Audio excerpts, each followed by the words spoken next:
Voter జాబితా ప్రత్యేక సమగ్ర సవరణ సర్వేకు కావలసిన ముందస్తు ఏర్పాట్ల ప్రక్రియ తెలంగాణలో వేగంగా కొనసాగుతోంది. మూడో దశలో తెలంగాణలోనూ సర్ ఉంటుందని కేంద్ర ఎన్నికల ప్రధాన కమిషనర్ స్పష్టం చేయడంతో రాష్ట్ర ఎన్నికల యంత్రాంగం క్షేత్రస్థాయిలో మ్యాపింగ్ సర్వే వేగవంతం చేసింది. ఉమ్మడి ఆంధ్రప్రదేశ్లో చివరిసారిగా 2002లో ఎస్ఐఆర్ సర్వే జరిగింది.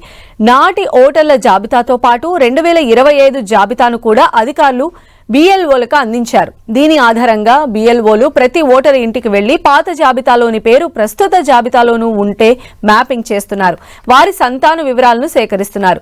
సంతానం పేర్లు ఓటరు జాబితాలో ఉంటే వాటిని మ్యాపింగ్ చేస్తున్నారు. పాత జాబితాలోని ఓటర్లు చనిపోయినా కొత్త జాబితాలో ఉంటే వారి పేర్లను తొలగిస్తున్నారు. రాష్ట్రంలో ఎస్ఐఆర్ చేపడుతున్నట్లు ప్రకటన వెలువడితే ఈ మ్యాపింగ్ కీలకం కానుంది.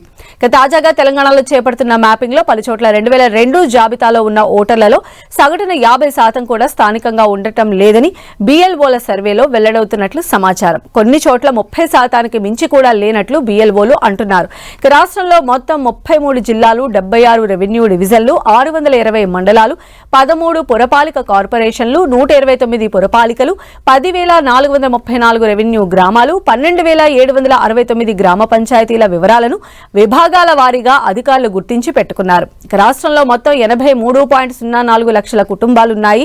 రాష్ట్రంలో ఎస్ఐఆర్ సర్వే నిర్వహిస్తే ఈ కుటుంబాల వారీగా ఇంటింటికి వెళ్లి BLOలు ఓటర్ల జాబితాపై సర్వే నిర్వహిస్తారు. ఇందులో భాగంగా కేంద్రం గుర్తించిన మొత్తం 11 కార్డులను ప్రామాణికంగా తీసుకోనున్నారు.